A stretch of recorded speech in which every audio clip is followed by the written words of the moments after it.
Good morning, Goose. Morning, baby.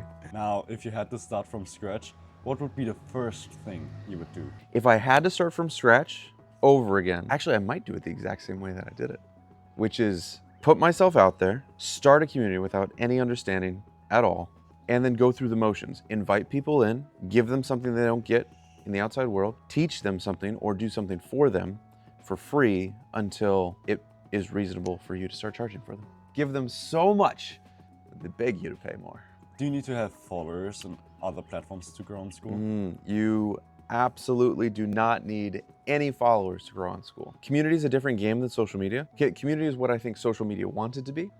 And so if you can be fun, express a bunch of gratitude, shout out leaders of groups for different things, it lends you credibility because you're practicing and trying these things. For the longest time, we've been told this situation that, and it was true for a period of time, yeah, you had to get a following, but a social media following is not the same as a community following. And I would actually argue that pound for pound, it's much more valuable in so many ways to have a member of a community rather than a follower. So, if I start today, how long does it take to grow a community on Skool? Okay, if you started right now on Skool, how long would it take for you to grow on Skool? I'm going to define grow as a flywheel, which is so many activities in your community each day that you wouldn't even have to show up and it was still flying. Or a certain amount of passive MRR, we'll call that 10K, that's ideally not a DFY. I would say you would probably have to spend about 100 hours in your community. So if you were spending 2 hours every day throughout 30 days, then that could work. And I'm talking about like high impact, full attention labor. There's a whole category of people that get inspired and then lose it. So they'll be on for a couple of days and be building their community from zero, and then they'll fall off and 3 days later get upset at their members for not engaging. When the problem is, in order for you to get a ball rolling with such momentum that includes so many people, you got to spend a lot of time. So, I mean, I might even say maybe 2 months of at least 2 hours a day. You're essentially guaranteeing that your community will flywheel. It just depends on how consistent you are every day with putting that energy into the space. So I'd say 2 months, 100 hours. What is the amount of members I should be shooting for when growing my own Skool community? Shit. When you're growing your own Skool community, you should shoot for 5 members. Then you should shoot for 10 members. Then you should shoot for 25 members. Then maybe at some point 100 members. I mean, the more that you have, the importance isn't how many people, it's how many people and what amount of time. If you get 100 people over the course of 1 year, that community is going to be dead. Someone came up in January, another person joined in February. The odds that they're going to be invigorated at the same time without a lot of assistance is unlikely. So imagine if you got all 100 of those people in 1 week, those guys are going to be buddies. You're now exponentially increasing the likelihood of engagement and the engagement itself just by having that in a shorter amount of time. So start small, but keep adjusting your goal as you reach each one. And let me ask you this, what is more important? Being active every day and getting members slowly over time, or making or preparing a big launch and then getting more members at once? Oh, dude, clear as day. Never, when you're planning on growing your community from zero, never focus on the launch. Launches can help for sure, but launches for 90% of people are going to be an excuse to delay because you don't know what to do, and you will never know what to do. So I always recommend just go in there immediately, be like, I'm going to make this thing work. I don't know what's going on, but I'm going to figure it out. Learn how to build the plane while you fly it. And then let's say you've already grown your community. What is the best way to monetize your community on Skool? Once you've grown your community and given a lot of free value, like a lot of free value, if you really want to earn money and make a living using a community, you have to start with the free chapter of giving. And if your focus is on how quickly I should earn, you've lost the game before you started it. It really, truly should be, how quickly and efficiently can I change these people's lives? Because if you've done that part, the monetization part is an easy second step, which is at some point, you will feel like the amount of time that you're giving is limited. There's so many people that need your help that you can't do it. They're going to be asking for more, you can't give it, you've got so many hours in a day, or they're just out of sheer gratitude be like, come on, is there a thing that I can buy from you? At that point is when you should be monetizing. And you should monetize with one offer. Just because the tools could allow you, like on Skool, for example, 2 additional tiers does not mean you should use them. Always start with one, and typically start with a high ticket one, because you're going to learn more and earn more from doing a high ticket offer from a free. And then there's just 2 CTAs, 2 call to actions, which are which is the free community they're already in, and then the paid thing. At some point you could open a low ticket that would stand in the middle, but until you've got this one going, as soon as you've added a second CTA to your space, people don't know what to do, and people who don't know what to do nothing. Let's say I never had an offer before. The first thing that would come to mind is just one-on-one coaching. Is that something you would recommend as being the first offer you have? It makes a lot of sense to start with one-on-one coaching. I will hear this a lot. Don't get stuck in it. It's an easy thing to sell because you will, when you begin, feel like that's the most valuable thing you could do. And the clients will oftentimes be like, oh, this is the most valuable thing that I could get. It's not really true. It's a lot more impactful, I've seen, to have cohorts of people. Even if only one is talking the whole time, everyone is benefiting.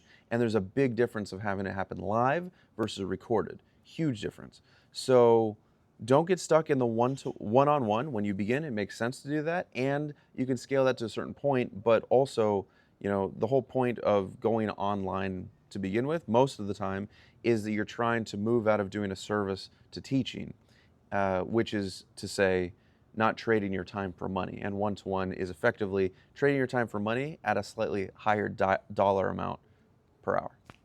How difficult is it running a community on Skool when it's already, grown? Once you've grown a community and it's got this flywheel, I would probably say it's like 3,000 to 5,000 activities a day. Once you've achieved that, it is remarkably easy. Like, you have earned that stuff. It's so much easier when you've got that flywheel going to continue, because it means that you truly are providing something that these people do not get out there in the regular world.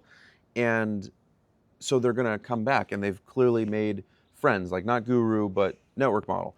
And that's so fundamental to being able to have this thing grow and become passive and not trade your time for money. At that point, you need systems in place, and you need a team. And you're still, like, even I, like, we're getting, in my main community, Goosify, we're getting probably between 9 and 13,000 activities a day on the front page of Skool, and of all-time Skool. And I still make a point to post maybe twice a day of something that's going on with me. Sometimes I miss a day and I'll post the next day, but I am still posting on average once per day. Yeah, and I actively have to pull back a bit, because sometimes I want to post something and be like, I already post twice today, So you want it to be a space that you're enjoying so much. Community's goal should be for you to try and make it a space that is not laborious for you to spend time in.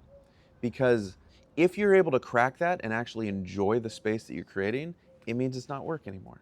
You're having fun. What happens when my community flops and nobody joins? When your community flops and nobody joins, it means you're not pushing hard enough. I know this firsthand. I had no following. I've seen it a bunch of times.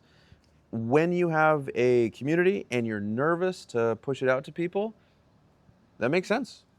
It won't grow. You have to be confident that even though you don't know how to make it work, you're going to make it work.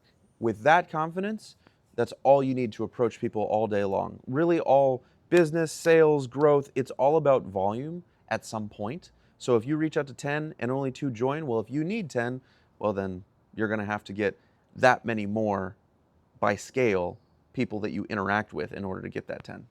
Being on social media often looks strange or weird from the outside. Do people think it's weird when I start my own community? Do people think it's strange when you start your own community? They might. Yeah. Part of this game and part of entrepreneurship in general is like, you got to put yourself out there and you got to be weird. And not everyone's comfortable with that, which is why it's not going to work for everybody. You truly have to do that. But of the people that put themselves out there and are willing to put in the time and energy without seeing that result, those are the guys that win, because they just don't stop. At some point, if you don't stop, it will work.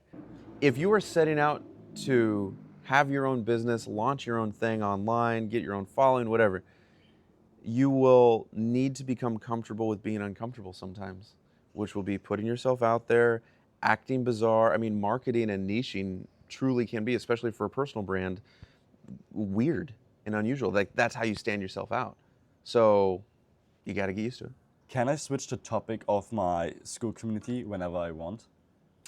Yes, you can. You can change the topic of your Skool community whenever you want, to a certain extent. The main thing you ever want to be cautious of changing is the prices. That's really the main thing. Because that, when you move it around a lot, it's free, now it's paid, now it's low, now it's high. That can mess with people and be a little bit more challenging. But as far as shifting niches or changing the offer, that actually is going to be a part of what you do. So, I mean, I think myself, I've probably changed the offer maybe 6 or 7 times.